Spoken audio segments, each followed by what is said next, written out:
Have you ever felt like you're just too hungry to lose weight? Like no matter how much you try to eat less, your body is fighting back? Today, I'm going to show you exactly why that happens and how you can completely change your experience of hunger. So let's talk about why hunger feels like a real problem for weight loss and how we can make that go away.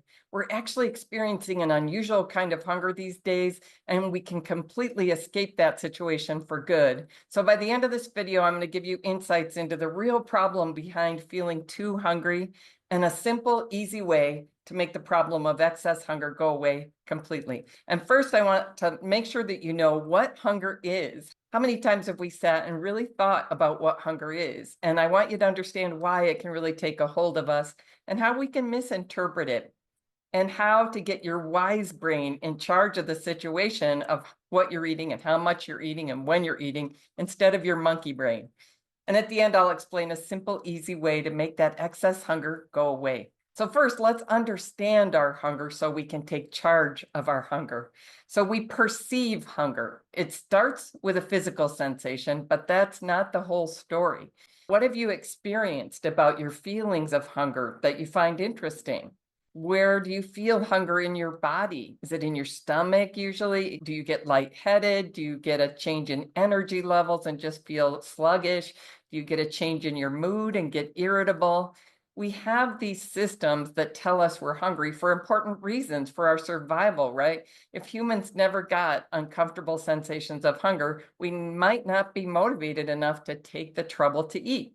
Some of what's going on inside our body that makes us have the sensations that we consider to be hunger relates to blood sugar levels and relates to hormone levels. There's a few hormones that are particularly important for our feelings of hunger, and those include ghrelin, which is a hormone that tells us we're hungry. It includes leptin, which is a hormone that tells us you had enough to eat, now go do something. And then there's insulin. We've all heard of insulin, and that drives fat storage when it's functioning in certain ways.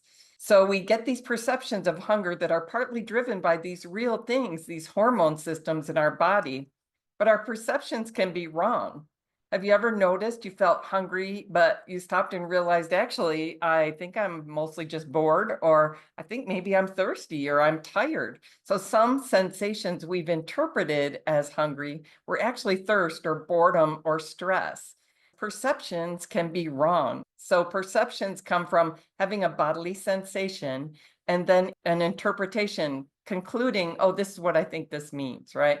So if you find yourself jumping from sensation to behavior in a millisecond, like I felt hungry and I was eating, I went and got food right away. We skipped a bunch of steps there, and this is an opportunity for us. We can slow down and think about what's happening. So our brains interpret what's coming in through our senses very rapidly, and our interpretation isn't always right. Our perceptions are shaped by prior experiences. That looks like, that sounds like, that feels like.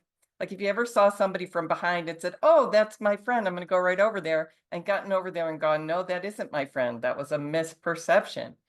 Optical illusions give us all these opportunities to see how we can misperceive what we're seeing, right? So perception isn't reality. And hunger, like other perceptions, can be misinterpreted. I always think about when I went to Denver to interview for graduate school. And Denver is a mile high in elevation, and I was coming from sea level, and I'd never been at that kind of elevation. And I found myself just eating and eating and eating and eating, like I just couldn't get satisfied. And I thought, what is this? Why am I so hungry? I shouldn't be so hungry. And I stopped and paid attention, and I realized, well, I'm getting lightheaded. I'm thinking that means I'm hungry, but maybe that's not what it means. And I talked to somebody and they said, yeah, no, just drink water. It's a matter of not getting as much oxygen to your brain as you're used to. You just need some water. So that's just one example of how we can misinterpret hunger. And if you're finding hunger is becoming a problem for you, it could be worth slowing down a little bit. Instead of from feeling the sensation to reaching for food, slow it down to take at least a few seconds to check in and say, am I really hungry? So let's think about what influences our perception that we're hungry. Like we learn to interpret certain sensations, certain feelings in our body as hunger. How might you have learned to interpret those sensations that way? My learning that lightheadedness meant I'm hungry Started in adolescence when I was going through the changes of puberty and I was getting dizzy and faint a lot, right? That actually was really probably related to what was going on with my hormones. But I started developing a panic kind of feeling about getting lightheaded. And I always interpreted it to mean I need food. I think a doctor helped me think I needed food. I have had clients who have told me anytime they felt upset or unhappy about anything, some adult who loved them put food in their mouth or gave them food right away and kind of trained them. Anytime you're upset, food will solve this, right? So think about how you learned to interpret certain sensations as hunger and just back away from that learning a little bit and get more curious, get more aware, get more thoughtful about your conclusions there. So there's our learning and conditioning that way. And there's also environmental cues, right? You ever walk by a bakery and suddenly feel like you're starving, even if you just ate? Your brain being hijacked by those external cues. And research shows this happens to us all the time. If we see images of food, if we smell food, it triggers us to want food. It triggers us to have cravings. Remember in Psych 101 studying about Pavlov's dog? And the dog started salivating when it would hear a bell because the bell had been paired with getting food. And the body is actually getting ready to take food in. So environmental cues can really trigger us to feel hungry when we wouldn't have otherwise. So recognize your conditioning, get more aware, question what's going on, slow down a little while and pay attention and question and become more aware. Do I actually feel hungry now, or am I misperceiving the situation? Am I being manipulated to eat more food, to eat more often than my body needs? So we can get wiser about whether we're actually really hungry or not. We can slow down. So when you're really trying to change habits, like quit mindless eating, quit emotional eating, trying to lose weight, slow things down, get curious about what you're even feeling. Get curious about what it means and really question your conclusions. And when you do this, you're engaging your wise brain. It really will help you put the wise brain more in charge of what you're eating. Questioning what's going on can let us choose what we want to do about it. It's important to understand uncomfortable sensations are not emergencies. We've sort of been trained in our culture. Anytime you're uncomfortable, eat something, drink something, or buy something, right?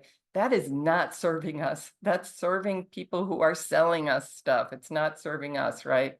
Uncomfortable sensations can be information. When it matters, just get out of the habit of jumping from there to a conclusion to action. One question that was really helpful to me, I'm feeling hungry. Well, did I have abundant, nutritious foods at the last meal? Yes, I did. In fact, I'm so committed to that. I make sure that I'm getting enough by weighing my food. It's around a pound of food I want to eat. I don't want to short myself because that will leave me hungry. So if I had abundant, nutritious foods at the last meal, I'm going to think maybe this isn't hunger. Maybe it's going to give me a little bit of appetite when it's time to eat again, but I don't think it needs to be something I have to do something about right now. So we talked about how we might misperceive hunger. But there's an even bigger problem. I really want you to know about it because there's a simple, direct way to solve it. So there's this new, disturbing kind of hunger that we're confronting in these times, caused by the way that we're eating. It's making us hungrier than we ought to be. So it can really help to be more thoughtful about whether we're really hungry or not. But for many of us, we really are more hungry than we ought to be, and we're more hungry more often than we ought to be. And this is the problem to solve.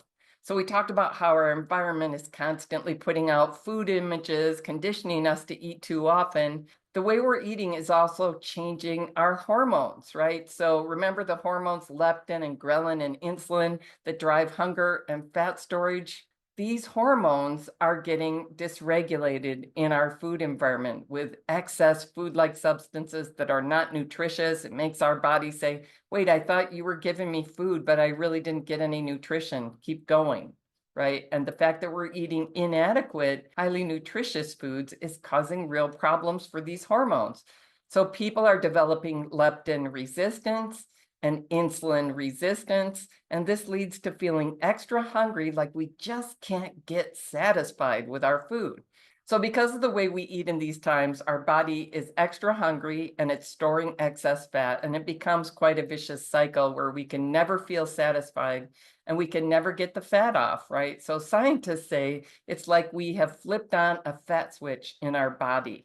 So our body has this built-in survival mechanism. When it senses a scarcity of nutrients, it turns on the fat switch.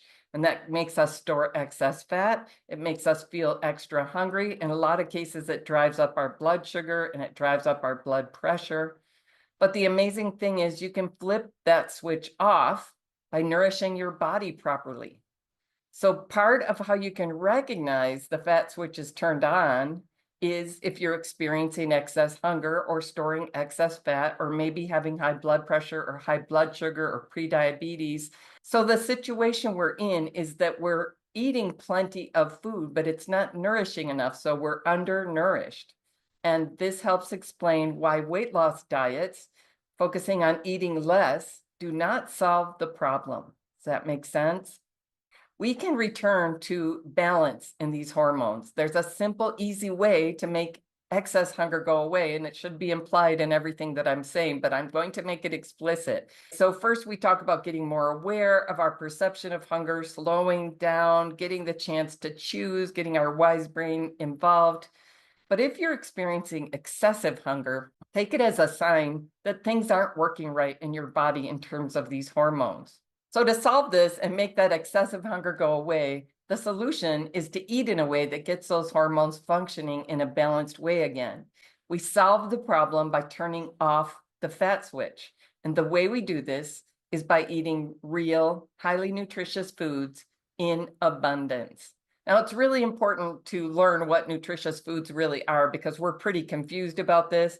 I don't mean boxed or bagged, quick food-like substances that have marketing on the package that say they have antioxidants or vitamins or they're healthy alternatives that we hope are good enough, right? I mean eating real, whole, unequivocally nutritious foods and eating them in abundance meal after meal. Because when we do that, the body knows it doesn't have to turn on the fat switch. It doesn't have to get us to eat more, and it doesn't have to store excess fat anymore. I call this SimplyWise Eating. Eating regular nutrient-dense meals without snacking or eating or drinking things that spike our blood sugar too high, we find we steadily lose the excess weight without feeling hungry. And many women find that within just a few days of eating in this SimplyWise way, their hunger calms down. They start losing weight. They're not battling cravings anymore, and they're not feeling that insatiable hunger. They're just feeling real satisfaction. And it tends to be a calm kind of pleasure, like, I just feel good. They look more alive. That's what I see through the screen when I meet with them. So can you hear how this is a completely different approach from weight loss dieting? So to wrap up, first, take to heart, hunger is not an emergency. It's information. Just slow down and engage your wise brain. Get off autopilot so you can choose how you want to eat. Insert a pause and observe your hunger without treating it like it's a problem. You don't have to rush to solve this. Maybe you just need a glass of water or a nap or a hug, right? But if you're feeling extra hungry, focus on fixing the core problem of being undernourished. Start eating more nutrient-dense foods, maybe a lot more. Focus on eating to make your body really happy and satisfied. Eating can become so much more joyful when we're not struggling with that insatiable hunger. I can't wait for you to discover this.